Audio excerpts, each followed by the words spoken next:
Greetings to all dear students and viewers. Today let's look at line by line explanation of the second and final video of chapter 3rd, Discovering Tut the Saga Continues, of class 11th Hornbill book. To understand this story in a right and better way was the first part of the video of this chapter. Here in this part of video we are going to cover the page number 26 to 29. So let's move to the story. Here in this part we have to start from page number 26, but before reading the content of this story I would like to tell you the quick summary of the part 1 video.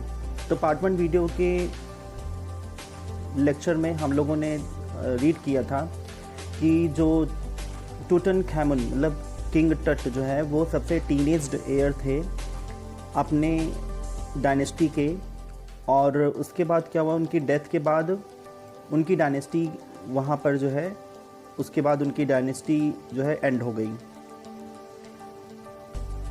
उनके father जो है grandfather एमेनहॉटेप third वो बहुत ही powerful furrow थे जिन्होंने almost 40 years rule किया था, और टट के फादर एमेनहॉटेप फोर्थ उन्होंने भी जो है काफ़ी लॉन्ग टाइम तक रूल किया था, लेकिन टट जो है वो सिर्फ 9 इयर्स ही रूल किए और उनकी वहाँ पे डेथ हो गई थी।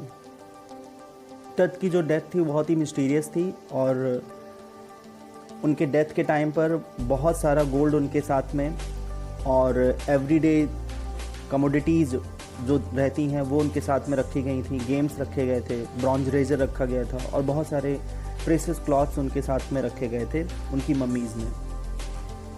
अब जितने भी वहाँ पर आर्कियोलॉजिस्ट थे उनके लिए टट की जो मम्मी थी वो एक बड़ी डिस्कवरी का पॉइंट थी कि उनके डेथ के बाद भी उनकी जो मम्मी थी उससे वो जानना चाह रहे थे, उससे ये डिस्कवर करना चाह रहे थे कि टट की डेथ किस चीज़ से हुई थी। उसके लिए बहुत सारे आर्कियोलॉजिस्ट आते हैं और उस मम्मी को जो है बाहर निकालते हैं, और उसमें से एक जो है कार्टर रहते हैं जिन्होंने बहुत सारी प्रॉब्लम फेस की थी, क्योंकि टट की जो मम्मी है वो रेजिन से सीमेंटेड की गई थी और उसमें बहुत ही वो सॉलिड गोल्ड कॉफिन में पैक की गई थी, और ये बहुत ही इम्पॉसिबल था किसी के लिए कि उसको जो है बाहर निकालना। उन्होंने जो है काफ़ी तेज़ धूप में उस मम्मी को जो है बाहर रखा, उस कॉफिन को बाहर रखा, लेकिन उस गर्मी से उसमें कुछ नहीं हुआ। फिर लास्ट में चीज़ल और हैमर से उसको तोड़ा गया और बॉडी के अलग अलग पार्ट किए गए, उसके बॉडी के अलग अलग हिस्सों की सिटी स्कैनिंग की गई और फिर पता चला कि टट की डेथ किससे हुई। लेकिन अभी भी जो उसके रिमेन्स हैं टट के, उससे जो मिस्ट्री है टट की वो मिस्ट्री अनसॉल्व रही। आर्कियोलॉजी ने काफ़ी चेंजेस किए। 1968 में एक एनाटॉमी प्रोफेसर थे एक्सरेड, उन्होंने मम्मी को जो है उसके लिए एक न्यू फैक्ट बताया, और उन्होंने ब्रेस्ट बोन और फ्रंट रिब्स को बताया कि टट की बॉडी में ब्रेस्ट बोन और फ्रंट रिब्स एब्सेंट थे, वो मिसिंग हैं, वो थे ही नहीं।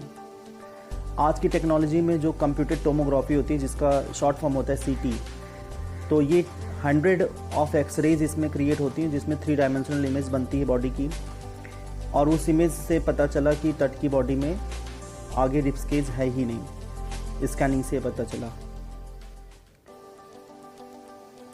अभी तक के इस वीडियो में हम लोगों ने देखा था कि पढ़ा था कि टट की बॉडी की CT स्कैनिंग हुई और उसके बाद हमें पता चला कि उसमें फ्रंट रिब्स केज जो है नहीं थी।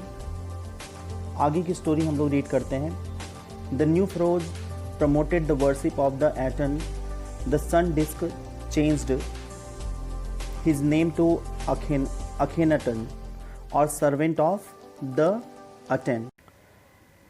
The new pharaoh promoted, that means the new king यहाँ पे कौन है, एमेनहॉटेप फोर्थ की बात हो रही है।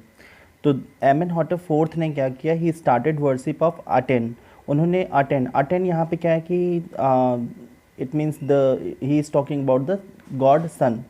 तो इजिप्ट में क्या होता है कि सन को लोग अटेन करके बुलाते थे, and he change his name to Akhenaten, और इन्होंने अटेन को चेंज करके अखेनाटन कर दिया। इट मीन्स क्या था कि they were the believer of god sun and they were the worshipper of god sun. तो सन के जो है सन की पूजा करते थे, सन में उनका विश्वास था। तो इन्होंने जो है जो अटेन था, जिसका मतलब क्या होता है सूरज, तो उसका नाम इन्होंने चेंज करके he changed his name and he put the name Akhenaten, और जिसका मतलब क्या होता है कि सर्वेंट ऑफ अटेन। तो इन लोगों ने मतलब जो एमेनहॉटेप फोर्थ थे उन्होंने अपने आप को क्या बोला कि he is the servant of Aten and he shifted. अब यहाँ पे क्या था, and moved the religious capital from the old city of Thebes to the new city of Akhenaten known now as Amarna. तो इन्होंने क्या किया कि जो इनकी रिलीजियस सिटी थी थेब्स, थेब्स को इन्होंने शिफ्ट कर दिया अखेनाटन में, और जो इन्होंने अखेनाटन एक वहाँ पे प्लेस बनाया, वहाँ थेब्स पहले इनकी कैपिटल थी, लेकिन थेब्स से इन्होंने उसे अखेनाटन में शिफ्ट कर दिया। और ये जो प्लेस है अभी करंटली जो है इसे किस नाम से जाना जाता है, अमरना नाम से। तो प्रमोटेड मीन्स क्या होता है, सपोर्टेड। तो ये लोग जो है गॉड सन को जो है सपोर्ट करते थे, उनको ये मानते थे, और इन्होंने अपने जो कैपिटल का नाम था उसका अखेनाटन नाम रख दिया, और इनकी जो कैपिटल थेब्स थी उसको इन्होंने एक न्यू नाम दिया, उसको शिफ्ट करके अखेनाटन में कन्वर्ट कर दिया, and this city is now known as Amarna. He further shocked the country by attacking Aman, a major god, smashing his images and closing his temples. Smashing means क्या होता है breaking, और images means क्या होता है idols।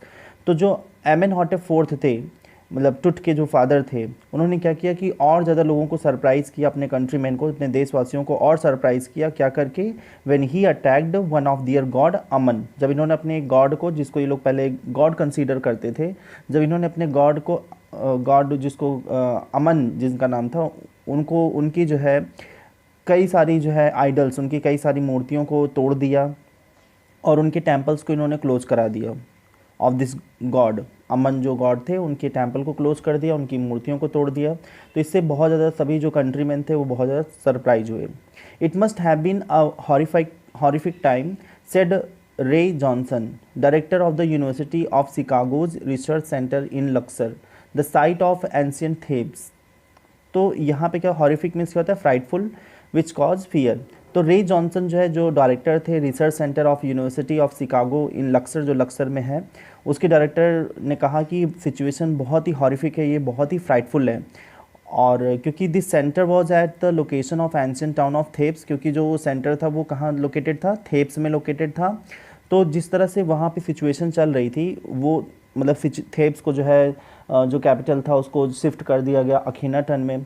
तो उन condition को देख के वो उन्होंने कहा कि जो अभी का समय है वो बहुत ही भयावह है, बहुत ही डरावना है, और क्योंकि जो उनका सेंटर था वो थेब्स में लोकेटेड था।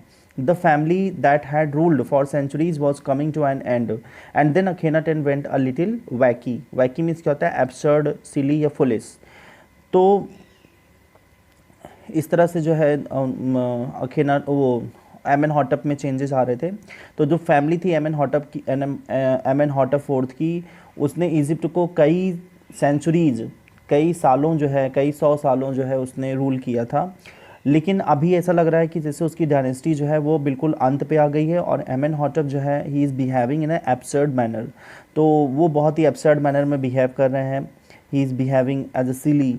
तो अभी काफ़ी ज़्यादा वो एब्सर्ड बिहेव कर रहे हैं। तो इससे जो है जो डायरेक्टर थे रे जॉनसन, उन्होंने इसको प्रेडिक्ट किया। After Akhenaten's death, a mysterious ruler named Smenkhkare appeared briefly and excited with hardly a trace, and then a very young Tutankhaten took the throne, King Tut as he is widely known today. तो mysterious means क्या होता है, strange, not well known. Hardly a trace means क्या होता है, not making an impact, not well known. और टुक to the throne means क्या होता है, he became king. Widely known means क्या होता है कि पॉपुलरली नोन। तो जब एमेनहॉटेप फोर्थ की जब डेथ हो गई तो इसमेन खकरे बिकेम रूलर। तो इसमेन खकरे जो है एक रूलर बने, और वो हिस्ट्री में उनकी बहुत ज़्यादा मतलब वो पॉपुलर नहीं हुए, he is not well known in the history में उनकी बहुत पहचान नहीं हुई, और वो जो है उनकी डेथ हो गई without making any impact to the life of people. उन्होंने अपने कंट्रीमैन में कोई सुधार नहीं किया, ना कोई बदलाव लाया, ना कोई वो प्रभाव अपना दिखा पाए, और बहुत जल्दी उनकी भी डेथ हो गई थी। और उसके बाद जो है अ वेरी यंग पर्सन जिनका नाम क्या है, टूटनखैमन, वो जो है वहाँ के किंग बने। और आज जो है वो बहुत ही मतलब आज बहुत ही ज़्यादा वो फेमस हैं और नाम उनका क्या है, टुट। आज वो जो है टुट नाम से बहुत ज़्यादा फेमस है। The boy king soon changed his name to Tutankhamun, living image of Amun, and oversaw a restoration of the old ways. He reigned for about 9 years and then died unexpectedly. तो living image of Aman means क्या होता है कि incarnation of अमन, अवतार of Aman. ओवरसॉ means क्या होता है कि ऑर्गेनाइज्ड या ऑर्डर्ड। और रिस्टोरेशन मीन्स क्या होता है, रिकंस्ट्रक्शन, या आप कह सकते हैं कि इस्टेब्लिश्ड वंस अगेन। और रेंड मीन्स क्या होता है, रूल्ड। तो ये जो भी राजा थे वो क्या थे, the king who was a boy, मतलब राजा जो कि क्या थे, एक बहुत ही अभी यंग एज के थे, बहुत मतलब वो एक लड़के थे। उन्होंने अपना नाम जो है चेंज करके, जो टूटनखैमन था, खैटन एटन, वहाँ पे एटन गॉड का नाम था लास्ट में, उन्होंने टूटनखैमुन रख दिया। तो खैमन अमन गॉड का नाम उन्होंने अपने टाइटल में जोड़ा। तो उनके जो एमेनहॉटेप किंग थे, एमेनहॉटेप फोर्थ, उन्होंने अमन गॉड अमन को बहुत ज़्यादा उन्होंने एबॉलिश किया था, उनको उन्होंने ख़त्म किया था, उनके आइडल्स को तोड़ा था, उनके टेम्पल्स को तोड़ा था। तो इन्होंने फिर से उनको इनकारनेट किया, मतलब उनको फिर से दोबारा इस्टेब्लिश किया, री इस्टेब्लिश किया। तो इनके नाम का मतलब जो इन्होंने टूटनखैमन रखा, इनके नाम का मतलब होता है कि इनकारनेशन ऑफ गॉड अमन। तो टूटनखैमन मतलब होता है कि इसका मतलब होता है कि this is the incarnation of god Amun, मतलब गॉड अमन का फिर से अवतार किया जाना। तो इसका meaning that the god Amun has come to the earth in the form of Tutankhamun. और इन्होंने इस नाम, अपने नाम को रख करके इन्होंने ये लोगों को एक मैसेज दिया कि जो टूटनखैमन गॉड हैं वो फिर से दोबारा जो है एक ह्यूमन बीइंग के, मतलब फिर से दोबारा वो एक गॉड अमन जो है फिर से अर्थ पर आए हैं, एक मतलब नए अवतार में। He once again establish the previous custom, और इन्होंने जो पहले के कस्टम्स थे, जो एमेनहॉटेप फोर्थ के टाइम पे थे, वो कस्टम्स इन्होंने फिर से उसको इस्टेब्लिश किया। और इन्होंने लगभग 9 साल तक वहाँ पर रूल किया। और ही डाइड अनएक्सपेक्टेडली, और इनकी जो है असाधारण मौत हो गई। Nobody had imagine that he would die so soon, और किसी को ये बिल्कुल अनुमान ही नहीं था कि इतनी जल्दी इनकी डेथ हो जाएगी। Regardless of his fame and the speculations about his fate, Tut is one mummy among many in Egypt. How many no one knows. तो रिगार्डलेस मीन्स क्या होता है कि इन स्पाइट ऑफ, या आप कह सकते हैं डेस्पाइट, या कह सकते हैं नेवरदलेस। और स्पेकुलेशन मीन्स क्या होता है, गेस करना, अनुमान लगाना। फेट मीन्स क्या होता है, डेस्टिनी, किस्मत, नेमसिस, है ना, ये सब। तो in spite of his fame, हालांकि जो उनकी एक प्रसिद्धि थी और जो उनका एक अनुमान था, उनके मतलब उनकी डेथ का, उनकी जो प्रसिद्धि थी, उनके डेथ का जो एक अनुमान था। तो इस तरह की मम्मी जो है बहुत सारी, मतलब उनकी मम्मी थी एक, और उनकी तरह ऐसे बहुत सारी मम्मीज़ थी इजिप्ट में, मिस्र में ऐसी बहुत सारी मम्मीज़ थी। लेकिन किसी को ये नहीं मालूम था कि कितनी मम्मीज़ जो हैं इजिप्ट में ऐसी हैं, जैसे कि टुट की मम्मी है, और जो बहुत ही मिस्टीरियस है, बहुत ही रहस्यमयी है उसकी डेथ। और ऐसी कितनी जो है और मम्मीज़ हैं जो वहाँ पे बरीड की गई हैं। The Egyptian mummy project which began an inventory in late 23 has recorded almost 600 so far and is still counting. So began an inventory means क्या होता है, started counting and started finding out, किसी चीज़ को ढूंढना। और स्टिल काउंटिंग मीन्स क्या होता है कि मोर आर बीइंग फाउंड, या आप कह सकते हैं कि कॉन्टिन्यूइंग। तो स्टिल काउंटिंग मीन्स अभी भी और ऐसे मिल रहे हैं। तो इजिप्टियन जो मम्मी प्रोजेक्ट था ये 23 में स्टार्ट हुआ, इन लेटर पार्ट ऑफ 23, मतलब 2003 के लास्ट पार्ट में जो है स्टार्ट हुआ। Till now the project has found about 600 mummy's. तो अभी तक जो है लगभग 600 मम्मीज़ को जो है फाइंड आउट किया गया है। और सर्च जो चल रहा है मम्मीज़ के लिए वो अभी भी कंटिन्यू है, वो भी स्टॉप नहीं हुआ है। 600 मम्मीज़ को फाइंड आउट करने के बाद अभी भी ये प्रोजेक्ट जो है जारी है। और it is hoped that more mummy's may be found, और ऐसा आशा किया जाता है कि बहुत सारी मम्मीज़ अभी और मिलेंगी। The next phase scanning the mummies with a portable CT machine donated by the National Geographic Society and Siemens its manufacturer. तो यहाँ पे नेक्स्ट फेज़ मतलब क्या होता है, नेक्स्ट स्टेज। तो नेक्स्ट स्टेज में मतलब नेक्स्ट स्टेप में जो है अब नेक्स्ट स्टेप में क्या होगा कि एक प्रोजेक्ट और ऐड होगा जिसमें क्या होगा, स्कैनिंग होगी मम्मीज़ की, जिसमें मम्मीज़ की स्कैनिंग होगी विथ पोर्टेबल सीटी मशीन्स। किससे? सीटी मशीन से जो है उसकी स्कैनिंग होगी। और ये मशीन जो है ये डोनेट की गई हैं by national society and Siemens, और इसको national geography society and Siemens ने इसको डोनेट किया है। जो मशीन है वो किसने मैन्युफैक्चर किया है? सीमेंस ने। तो the machines are manufactured by Siemens, Siemens ने उस मशीन्स को मैन्युफैक्चर किया है। King Tut is one of the first mummies to be scanned in death as in life, moving regally ahead of his countrymen। तो portable means क्या होता है कि रिगली मीन्स क्या होता है कि रॉयली, जो मतलब एक रॉयल मीन्स क्या होता है कि जो किंग फैमिली से बिलोंग करता हो। तो जो किंग टुट की जो ये पहली एक ऐसी मम्मी थी जिसको स्कैन किया गया होगा, ये एक पहली ऐसी मम्मी थी। ड्यूरिंग हिज लाइफ, उनके लाइफ में क्या हुआ कि जब वो एक किंग थे तो टुट ने सबसे पहले मतलब टुट जो है सबसे पहले जो है टुट was the first among his countryman. तो अपने कंट्रीमैन में वो पहले थे जिनकी डेथ के बाद क्या हुआ कि वो एक रॉयली मतलब एक मतलब किंग की फैमिली से जिन्होंने आगे बढ़ कर के कंट्रीमैन के लिए काम किया था। और ये जो है इनकी डेथ के बाद also he is royally ahead of his countryman for scanning. और इनकी डेथ के बाद जो वहाँ के लोग थे, मतलब जो इजिप्ट के लोग थे, उन्होंने मतलब रॉयली जो है रीगली जो है इन्होंने इनको आगे बढ़ाया, अपनी कंट्रीमैन को इन्होंने बढ़ाया फॉर स्कैनिंग, मतलब इनके कंट्रीमैन इनके लिए जो है स्कैनिंग के लिए कहा। जितने भी वहाँ पे रॉयल मम्मीज़ थी उसमें सबसे पहले टुट का नाम आया। अ city machine scanned the mummy head to toe, creating 1700 digital X-ray image in cross section. Tut's head scanned in 0.62 millimeter slices to register its intricate structure, takes on airy detail in the resulting image।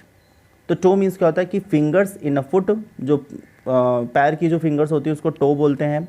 Slices means क्या होता है कि very thin या very small.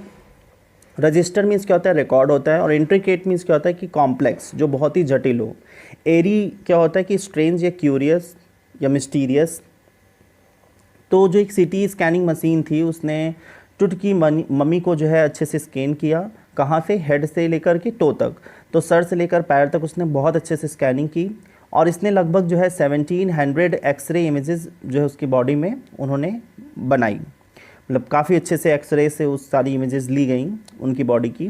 टुट से head was scanned at an interval of very small distance of 0.62 millimetre. और Tut का जो हेड था वो स्कैन किया गया एक interval of very small distance, मतलब एक इंटरवल पे जो उसमें रे का जो एक गैप था वो 0.62 मिलीमीटर का गैप था, और उससे बहुत अच्छे से उसको स्कैन किया गया। और ये जो इमेजेस रिकॉर्ड की गई ये बहुत ही कॉम्प्लेक्स डिटेल्स थी उस मम्मी की, बहुत ही जटिल थी, जो कि बहुत ही रेयर थी, जिसके बारे में अभी किसी ने पता नहीं लगाया था। और जो इमेज की स्कैनिंग हुई थी उनके हेड की, दैट लुक्स क्वाइट स्ट्रेंज, वो काफ़ी स्ट्रेंज लग रही थी, मतलब जो एक और लोगों से बिल्कुल डिफरेंट दिख रही थी। मतलब अगर किसी और ह्यूमन बीइंग का अगर हेड स्कैन किया जाए तो उनके हेड से उनका जो सिटी स्कैन हुआ था वो बहुत ही अलग था। With Tut's entire body similarly recorded, a team of specialists in radiology, forensics and anatomy began to probe the secrets that the winged goddesses of a gilded burial serene protected for so long।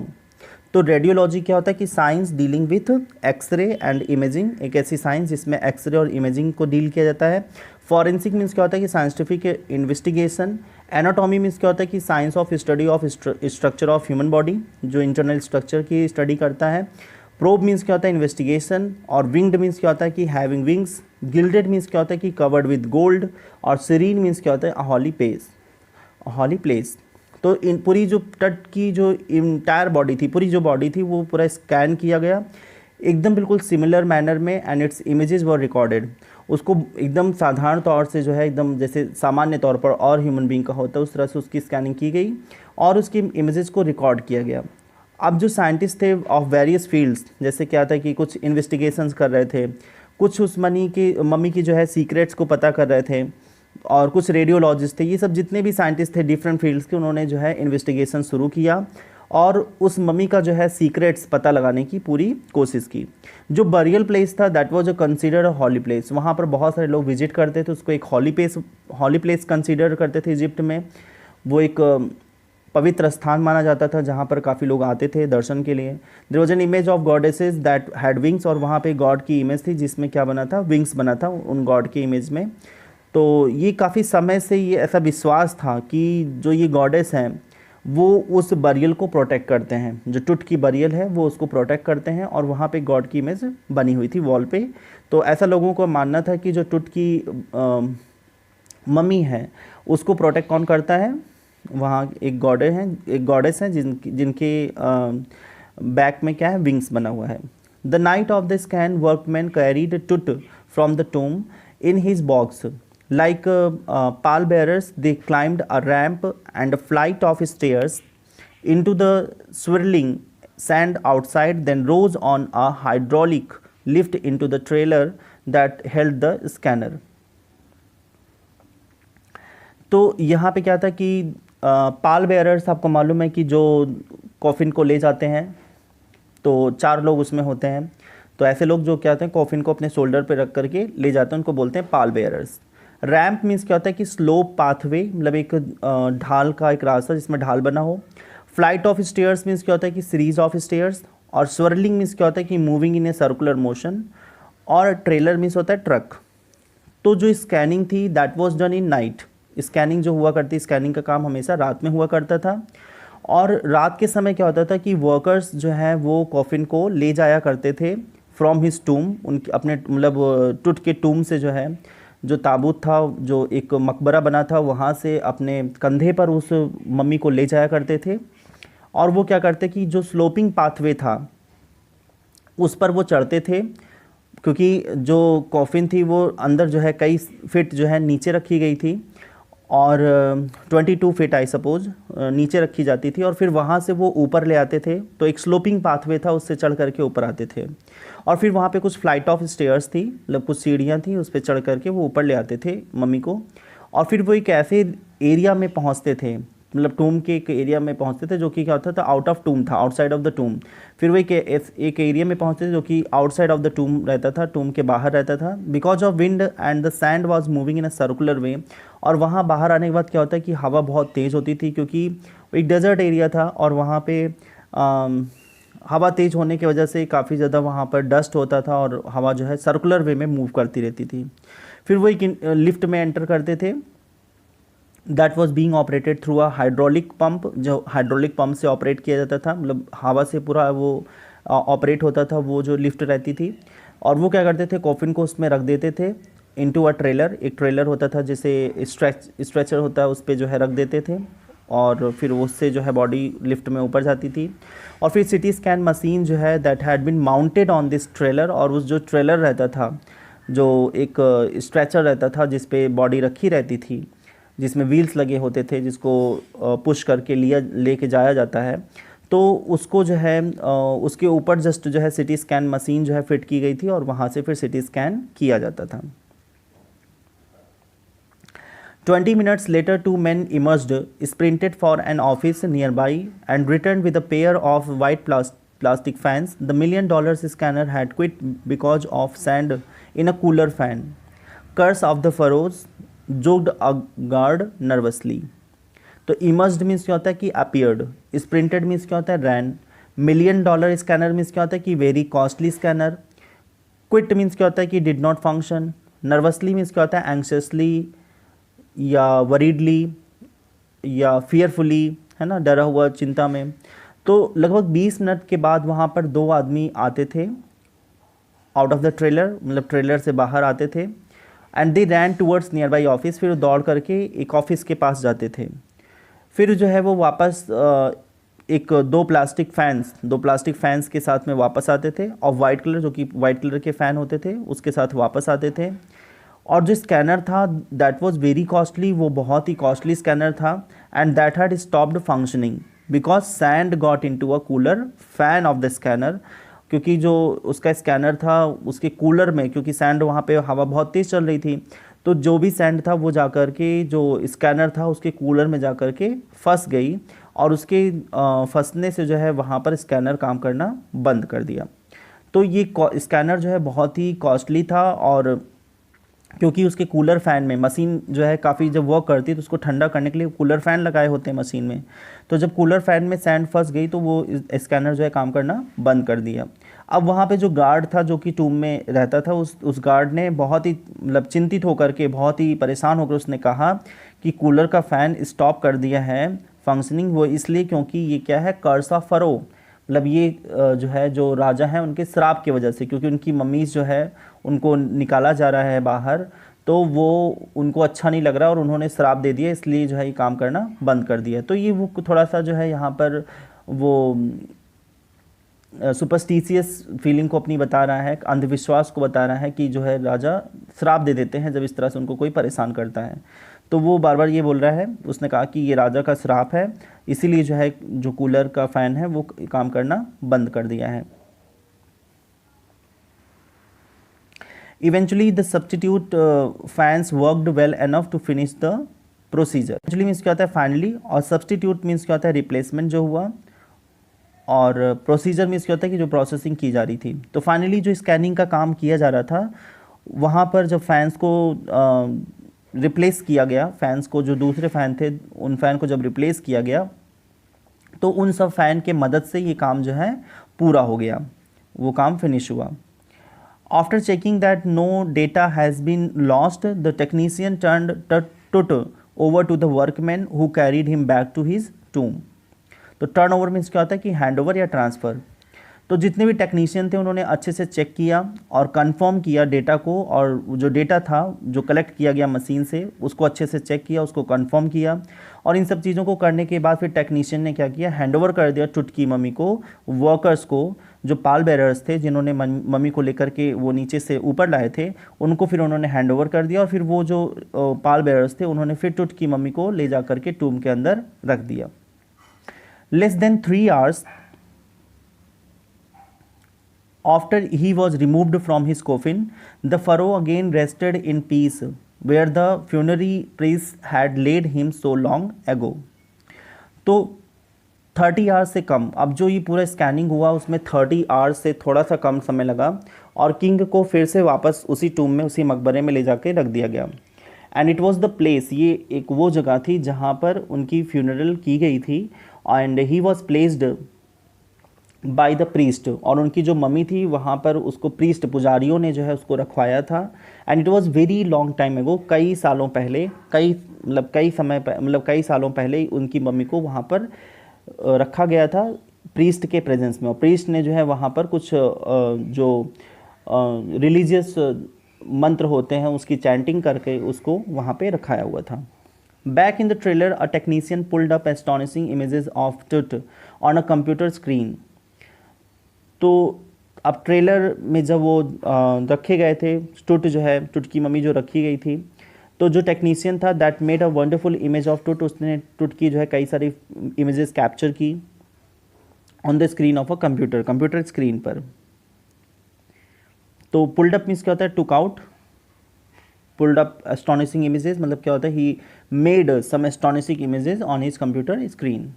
A grey head took shape from a scattering of pixels, and the technician spun and tilted it in every direction. तो यहाँ पे astonishing, wonderful, scattering means क्या होता है spread, और pixels means क्या होता है dot। तो with the several dots spread all over the screen पे बहुत सारे डॉट जो है स्प्रेड हुए थे। अब जो उनके हेड का जो शेप था दैट वाज क्रिएटेड, मतलब कुछ जैसे डॉट डॉट डॉट डॉट करते करते उनके सर का जो एक हेड जो है जो शेप था वो वहाँ पे क्रिएट हो गया। Then technician rotated and tilted the image of head in every direction. फिर जो टेक्नीशियन था उसने क्या किया, जो हेड की इमेज थी उसको थोड़ा सा झुकाया और हर एक डायरेक्शन में फिर उसको घुमाया, उसको रोटेट किया। टेक्नीशियन ने रोटेट किया और थोड़ा सा उसके हेड को झुका करके और हर तरफ जो है एवरी डायरेक्शन में उसको रोटेट करके देखा। Neck vertebrae appeared as clearly as in an anatomy class.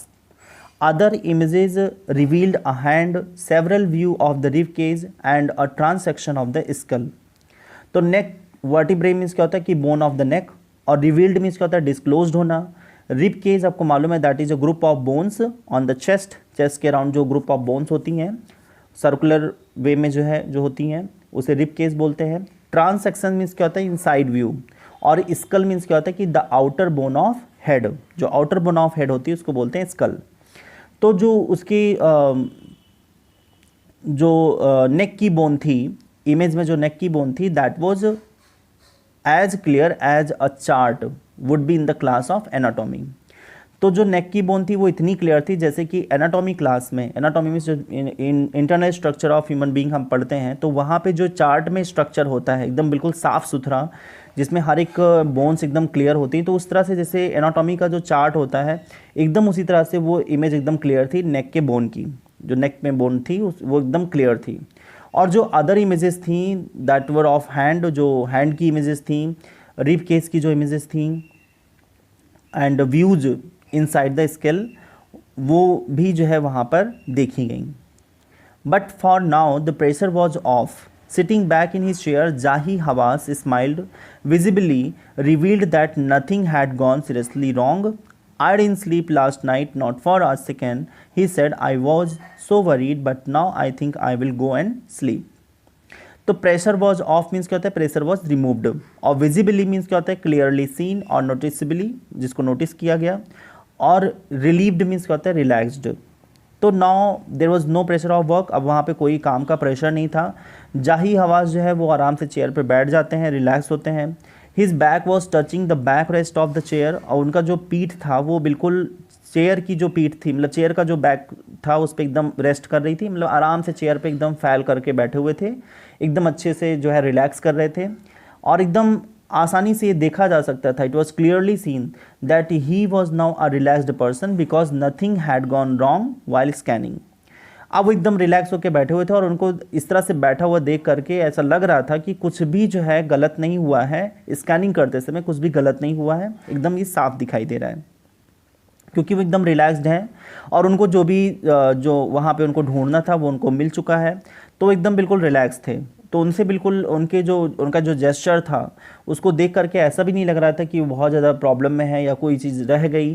तो मतलब उन्होंने अपना काम कंप्लीट किया था, जो भी उनको उसमें पता करना था टुटकी मम्मी से, उन्होंने एकदम अच्छे से स्कैनिंग और सब कुछ डिटेल कलेक्ट कर लिया था।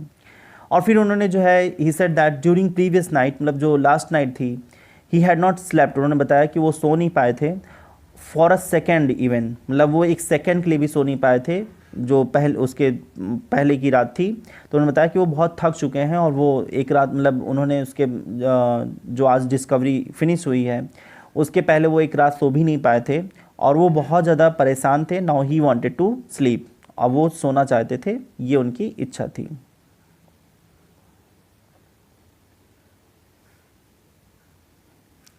By the time we left the trailer, descending metal stairs to the sandy ground, the wind had stopped. The winter air lay cold and still like death itself in the valley of the departed. So here descending means क्या होता है कि getting down, और still means क्या होता है not moving, या आप कह सकते हैं कि immobile, जो मतलब चलता ना हो, जिसमें कोई मोशन ना हो।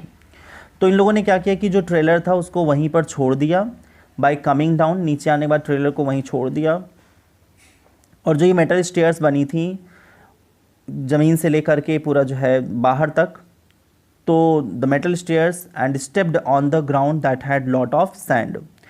तो जो मेटल स्टेयर्स थे उस पर बहुत ज़्यादा बालू जो है, सैंड जो है उससे भर गया था, क्योंकि वहाँ पर बहुत तेज़ हवा चल रही थी, और वो सारी जो सैंड थी वो बिल्कुल टूम के अंदर तक उड़ के आ रही थी, और जो मेटल स्टेयर्स थी पूरी तरह से उससे कवर हो गई थी।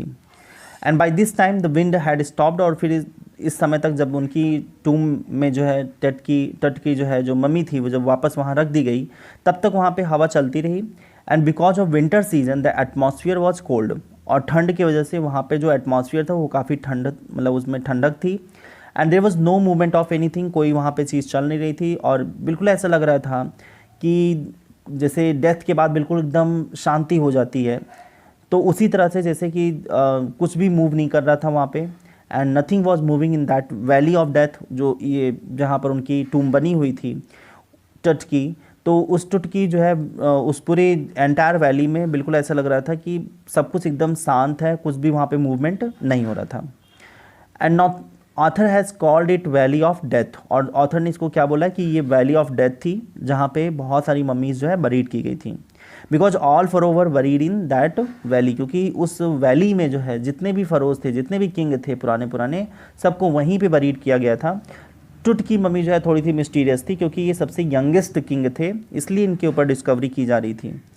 तो वो जो वैली थी वो पूरी तरह से फ़रोह की एक बरियल ग्राउंड था, और वहाँ पे जब टुट की मम्मी को जो है वापस रख दिया गया बरियल प्लेस पे, तो अचानक से पूरी वहाँ पे शांति फैल गई, और वहाँ पे ऑथर ने बोला कि जैसे ये क्या है, valley of death. Just above the entrance to Tut's tomb stood Orion, the constellation that the ancient Egyptian knew as the soul of Osiris, the god of the afterlife watching over the boy king. तो constellation में क्या होता है कि group of stars, और उसके just above जो है एक वहाँ पे जो टुट का एंट्रेंस था, टुट की मम्मी का जो एंट्रेंस था, वहाँ पे ओरियन, एक ओरियन जो है, ओरियन आपने सुना होगा कि एक कॉन्स्टलेशन है, एक ग्रुप ऑफ स्टार है, तो वहाँ पे एक ओरियन इमेज जो है बनी हुई थी। और अकॉर्डिंग टू बिलीफ, अगर वहाँ का विश्वास माना जाए, तो वो एक मतलब प्राचीन के जितने भी इजिप्शियन हैं वो इसको विश्वास करते हैं कि Orion is the god of life after death, कि ओरियन जो है वो मतलब ईश्वर होते हैं। जब किसी की मृत्यु हो जाती है तो उसके बाद का जो मृत्यु के बाद की जो लाइफ होती है उसके भगवान कौन होते हैं, ओरियन होते हैं। और वहाँ पे टुट की मम्मी के जस्ट ऊपर जो है ओरियन का फॉर्मेशन था, और जो गॉड ओरियन थे, he was watching the boy king टुट, the boy king Tut's mummy, वो बॉय किंग टुट्स की मम्मी को हमेशा वॉच करते रहते थे, और वो देखते रहते थे उस बरियल ग्राउंड को, वहाँ पर जितने भी फ़रोज़ की जो है डेथ हुई है उसको वॉच करते रहते। तो it was the belief of old Egyptian, जितने भी वहाँ पे एंसेंट इजिप्टियंस थे, उनका ये बिलीफ था कि टुट की मम्मी के ऊपर ओरियन का फॉर्मेशन है, और वो जो है एक गॉड है after the death of person, किसी भी पर्सन की जो है जो डेथ हो जाती है तो उसके बाद की जो लाइफ होती है, लाइफ आफ्टर डेथ, उसके वो गॉड हैं, और वो वहाँ पर वॉच करते रहते हैं किंग टुट्स की मम्मी को। ये जो हम लोगों ने ये पूरा ये अकाउंट रीड किया टुट की मम्मी के बारे में, ये that was collected by national geographic volume 207 number 6। तो ये वहाँ से कलेक्ट किया गया था, और जिसका हम लोगों ने अच्छे से पूरा डिटेल जो है रीड किया है, और यहाँ पे हमें पता चला है कि क्या क्या जो है किंग टुट की मम्मी के बाद में डिस्कवरी की गई है। I hope that this video was very helpful and informative for you, and you understood all the words and meaning. If you would have any confusion, then you will drop your comment in the comment box. Thank you for watching this video. See you in the next video.